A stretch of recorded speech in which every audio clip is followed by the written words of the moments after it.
में आउं तव्हांखे कुझु सम्झायां जेको साईं मंज़रकशी कई आहे उहो केतिरो ख़तरनाक आहे असांजे लाइ। मोनू थोरो वज़ाहत कंदो वञा मुख़्तसरन त इहो जेको कराची आहे, कराची जे हिकिड़े साइड ते समुंड आहे त ॿिए साइड ते पहाड़ हुया। 47 खां पहिरीं 47 खां पहिरीं जेकॾहिं तव्हां वञो त उते नयूं हुआ, नाला हुया, पहाड़ हुया।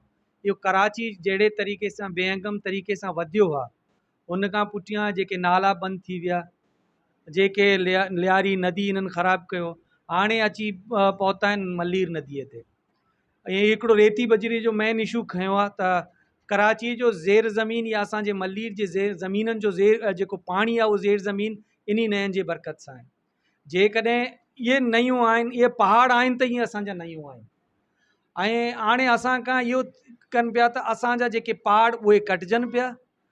40-50 सालनि खां असांजो रेती असां खां खणनि पिया, सॼो कराची ठाहिनि पिया। ऐं असीं जेके सदियनि खां हिते वेठा आहियूं, ऐं हाणे असांजो हाल इहो आहे त असीं रोऊं पिया त असांजो हाणे मुस्तक़बिल असांजे बचनि जो छा आहे।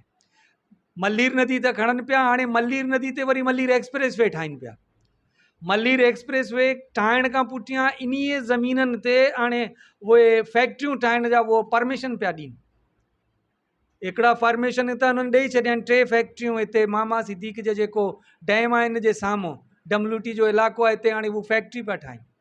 उन्हनि बाक़ाइदा चीनी अची पंहिंजो कमु शुरू कयो आहे। ऐं इन जा जेके मूं पुछा कया आहिनि, इन जो इन्हीअ 3 फैक्ट्रियुनि जे करे WT दरसाणो मेमणगोट ताईं जेके बि ज़री ज़मीन आहिनि उहे तबाह थी वेंदा।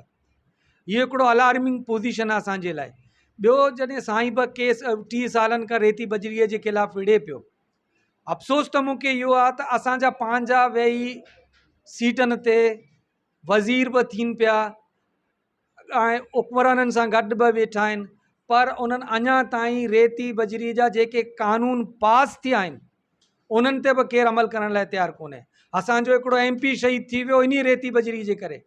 असांजा माण्हू जा ज़मीन बंजर थी विया इन रेती बजरी जी चोरी जे करे। हाणे त कीर्तर नेशनल पार्क ते ऐं उते इन्हनि जो का हथ विधो आहे पाचुरान ते, जितां खां इहो रेती अचे पियो हाणे उतां खां उहो रेती वञे पियो। जेकॾहिं उतां खां रेती वियो, इहे पहाड़ कटिजी विया त पोइ असां हुंज मरंदासीं, इहा रियासत असांखे पाणी कोन ॾींदो।